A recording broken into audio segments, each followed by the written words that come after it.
அகர் தமிழ் நேயர்கள் அனைவருக்கும் வணக்கம். நல்ல கிரிக்கெட் ஆடுறவங்க வின் பண்ணுவாங்க. எஸ், நல்ல கிரிக்கெட் ஆடுறவங்க தான் வின் பண்ணியிருக்காங்க. நம்ம வந்து ஆர்சிபிக்கு தான் ஒரு எட்ஜ் இருக்குது அப்படின்னு நினச்சோம். ஒரு 51% ரெண்டு பேருக்குமே ஈக்குவல் தான். பட் ஆனால் ஒரு எட்ஜ் வந்து ஆர்சிபிக்கு தான் சான்சஸ் இருக்குன்னு நினச்சோம். பட் அதை ராஜஸ்தான் ராயல்ஸ் மாற்றி காமிச்சிருக்காங்க. ஆர்சிபியோடைய 6 எலிமினேட்டர்ஸ், அதாவது நேற்று மேட்சோட எலிமினேட்டர்ஸ் ஏதாவது 7 எலிமினேட்டர்ஸ், அதில் 6 எலிமினேட்டர் மேட்சை வின் பண்ணி வந்து 7th எலிமினேட்டரில் கோட்டை விட்டுட்டாங்க. நான் ராஜஸ்தான் ராயல்ஸ் அவங்களுடைய அப்படியே லாசிங் ஸ்ட்ரீக், அந்த லாசிங் ஸ்ட்ரீக்கை பிரேக் பண்ணியிருக்காங்க. அது எப்படி நடந்துச்சு அப்படிங்கிறது பார்ப்போம். ஆர்சிபி எங்கே தப்பு பண்ணாங்க அப்படிங்கிறத முதல்ல டாஸ் நம்ம கையில் எதுவுமே கிடையாது. டாஸ் வந்து தோத்த உடனே அவங்க சைடில் இருந்த ஒரு 100% இருக்குன்னா அதுலேயே ஒரு 30-40% ஆஃப் த கான்ஃபிடன்ஸ் போயிருச்சு அப்படிங்கிற மாதிரி தான் நம்ம பார்க்குறோம். ஏன்னா ஃபேஃப் தான் சொல்லியிருந்தாரு. லாஸ்ட் மேட்ச் நம்ம பார்த்தோம், இங்கே வந்து செகண்ட் பேட்டிங் தான் ரொம்ப ஈஸியாக இருந்திருக்கு அப்படிங்கிற. நாங்களும் same thing, Rajasthan Royals toss பண்ணிட்டு சூஸ் டு பவுல் அப்படின்னு சொன்னோன்னே நாங்களும் பவுல் பண்ண தான் நினச்சோம். சரி, ஓகே. ஆனால் டாஸ் நம்ம கண்ட்ரோல் இல்லை. எப்போவுமே டாஸை வந்து நம்ம ஒரு பெரிய ஃபேக்டராக எடுத்து கிரிக்கெட் ஆடவே முடியாது. டாஸ் பெரிய ஃபேக்டர் தான். பட் நம்மளோட கான்ஃபிடென்ஸை பிரேக் பண்ணுறதுக்கு டாஸ் ஒரு தான் இருக்க முடியாது. ஏன்னா டாஸ் 2 பேரில் யாராவது ஒருத்தர் தானே கண்டிப்பாக டாஸ் ஜெயிக்க முடியும். யாராவது ஒருத்தர் தான் டாஸ் வெல்ல போகுது. அதனால் நம்ம டாஸை எப்பவுமே மெயின் ஃபேக்டராக எடுக்கக்கூடாது. ஏன்னா நேற்று கேம் அதுக்கு ஒரு பெரிய எடுத்துக்காட்டு. அதுக்கப்புறம் பேட்டிங் உள்ளே வந்தாங்க. பேட்டிங் உள்ளே வந்ததில் எப்பவும் போல தான், எப்பவும் போல குயிக்காக ஸ்டார்ட் பண்ணுறதான் ஸ்டார்ட் பண்ணாங்க. பட் ஆனால் ராஜஸ்தான் ராயல்ஸ் வந்து அதை விடவே இல்லை. அவங்க வந்து கம்ப்ளீட்டாகவும் பண்டில் பண்ணல, சென்டர் ஆஃப் இதுலேயும் பண்டில் பண்ணல. அப்படியே இன்டர்வல் அந்த கேப் ஒரு 3-4 ஓவர்ஸ் கேப்பில் தான் அவங்களுமே விக்கெட் எடுத்துகிட்டே வந்துட்டு இருந்தாங்க. கோலி வந்து இன்னுமே வந்து லெக் ஸ்பின்னருக்கு ஸ்ட்ரகிள் பண்றாரு அப்படிங்கிறத நம்ம நேற்று பார்த்துட்டோம். 2 பேருமே 2 டீமோட பெரிய 2 ஸ்டார் கிரிக்கெட்டர்ஸ், ஒன்று சஞ்சு சாம்சன், ஒன்று விராட் கோலி, 2 பேருமே லெக் ஸ்பின்னருக்கு எதிராக ஸ்ட்ரகிள் பண்ண தான் பார்க்குறாங்க. அது பண்ண தான் செய்கிறாங்க. கோலி வந்து லெக் ஸ்பின்னர் ஆன ஃபர்ஸ்ட் பால் ஆடும்போதே ஒரு மாதிரி தான் ஆனார். சகால் ஓவரில், அந்த விக்கெட் ஆன ஓவரில். அடுத்த பால் சேம் ஸ்லாக் ஸ்வீப் போனார், கையில் போய் டைரெக்டாக மாட்டிக்கிட்டாரு. அதே மாதிரி 2 பேர் மிகப்பெரிய தப்பு பண்ணாங்க. டிகேக்கு வந்து ஒரு விக்கெட் வந்து ஒரு பெரிய சலசலப்பாச்சு. சங்கக்காரா போய் அங்கே இருக்கிற வெளியே இருக்கிற அம்பேர்கிட்ட போய் முறையிடுறதா இருக்கட்டும், என்ன இந்த மாதிரி செக் பண்ணுறீங்க அப்படின்ட்டு. அப்படி கிடைச்ச ஒரு சான்ஸை வந்து டிகே சரியாக கேபிட்டலைஸ் பண்ணலையோ அப்படின்னு பார்க்குறோம். டிகேவும் ரஜத் பட்டிதாரும் ஒரு one of the worst shot selection. ஆவேஷ்கானுடைய அந்த பேக் ஆஃப் த ஹேண்ட்ஸில் போட்ட ஒரு ஷார்ட் பாலுக்கு அந்த ஏரியாவில் அடிக்கவே முடியாது. இல்லைனா அந்த பாலை லீவ் கூட பண்ணிக்கலாம். 2 பேருமே ராங் ஷார்ட் செலெக்ஷன். அதை விட அஸ்வினோட ஓவர் மிகப்பெரிய turning point of the match. அதே ஓவரில் 2 விக்கெட்டை தூக்கிட்டாரு. கேமரான் கிரீன் அதே மாதிரி மேக்ஸ்வெல். ஃபர்ஸ்ட் பாலே மேக்ஸ்வெல். எப்பவுமே நம்ம கண்டினியூஸாகவே நம்ம ஃபார்ம்ல இல்லை அப்படிங்கும்போது வந்து பால்ல இருந்தே நம்ம அடிக்க போகணுமா அப்படிங்கிறது தெரியல. நேற்று கூட ஒரு கமெண்டேட்டர் கூட அதான் சொல்லியிருந்தாரு, if you are not in good form take 1 or 2 overs, அதுக்கப்புறம் ஹிட் பண்ண போயிருக்கலாம். ஃபர்ஸ்ட் பால்லே வந்து இப்படி ஹிட்டிங் போக வேண்டிய தேவை இருக்கா அப்படின்னு சொல்லி தெரியல. ஆனால் இந்த ஸ்கோர் வர்றதுக்குமே இந்த ஸ்கோர் பில்டப் ஆகிறதுக்குமே நல்ல ஒரு அடித்தளம் அமைச்சது கிரீனும் லோம்ரோர். கிரீனாவது வந்து மிடில் ஸ்டார்ட் ஆஃப் த மேட்ச்லேயே வந்துட்டார். ஆனால் லோம்ரோர் வந்து விக்கெட்ஸ் போய்கிட்டே இருந்தா கூட அவர் அதை பற்றி யோசிக்கவே இல்லை. நான் ஹிட் பண்ணிட்டே தான் இருக்க போறேன் அப்படிங்கிற மாதிரி ஹிட் பண்ணிட்டே தான் இருந்தார். 17 balls 32 runs, 2 4, 2 6 ஆடி இருக்காரு. லோம்ரோர் வந்து மிகப்பெரிய இந்த 172 டார்கெட் வர்றதுக்கு லோம்ரோர் மிகப்பெரிய காரணமா இருந்தாரு.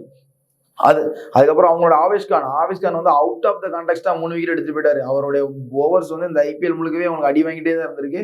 ஆனா அவர் அவுட் ஆஃப் த கான்டெக்ஸ்டா வந்து 3 விக்கெட் எடுத்தாரு. அஸ்வின் அந்த 2 விக்கெட் எவ்வளவு முக்கியமோ அந்த 2 விக்கெட் தான் மிகப்பெரிய டேர்னிங் பாயிண்ட். சஹால் வந்து விக்கெட் விக்கெட் எடுத்தாரு அந்த ஓவர்.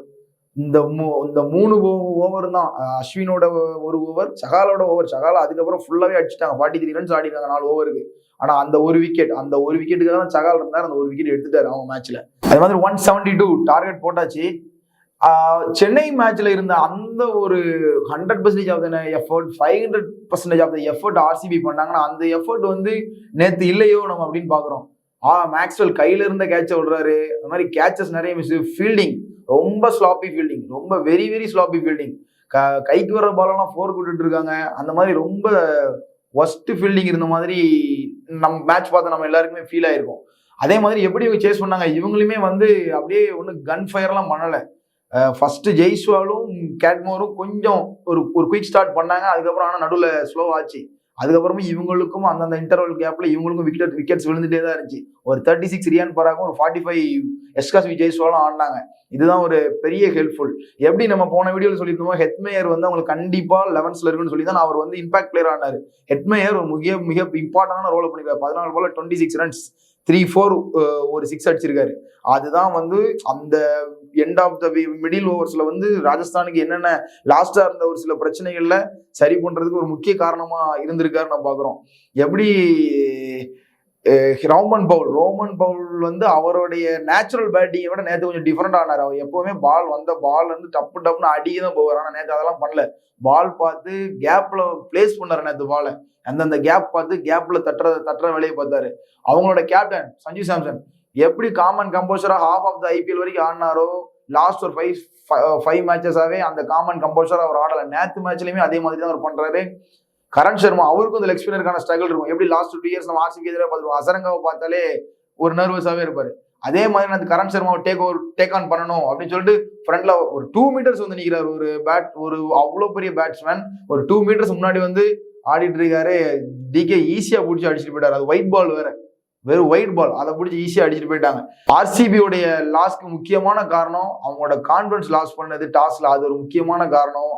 இன்னொன்னு அங்க அந்த பிச் கண்டிஷன், அது ஒண்ணுமே பண்ண முடியாது. நம்ம அதுலதான் நம்ம டிஃபெண்ட் பண்ணணும் அப்படிங்கிறதுனா அவங்களோட அந்த எஃபர்ட் இல்லையோ, எஃபர்ட் மிஸ் ஆச்சோ அப்படிங்கிறத நம்ம பார்க்குறோம். ஆர்சிபியுடைய இந்த லாஸ்ட்க்கு முக்கியமான காரணம் அவங்களோட எஃபர்ட் மிஸ் ஆனது.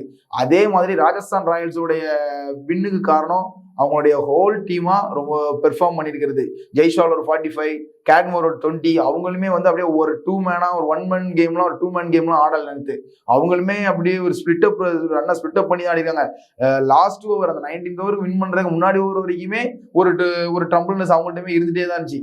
அப்படியே விக்கெட் விடுறது, திரும்ப கொஞ்சம் நல்லா ஆடுறது. ரியான் பராக் நல்லா ஆடி இருந்தாரு, சடனா அவரும் அவுட் ஆயிட்டாரு. அதே மாதிரி அதுக்கப்புறம் ஹெட்மேயர் வந்து கொஞ்சம் ஸ்டடி பண்ணாரு, பவுல் வந்து அவங்களுக்கு முடிச்சிட்டாரு. ஆர்சிபியோட லாஸ்க்கு முக்கியமான காரணம் toss one of the factor. அது நம்ம கையில கிடையாது, அது ஃபேஃப் கையிலுமே கிடையாது. அடுத்ததா அவங்களுடைய கான்ஃபிடன்ஸ் ரொம்ப லோவா இருந்துச்சோ அப்படின்னு பாக்குறோம்.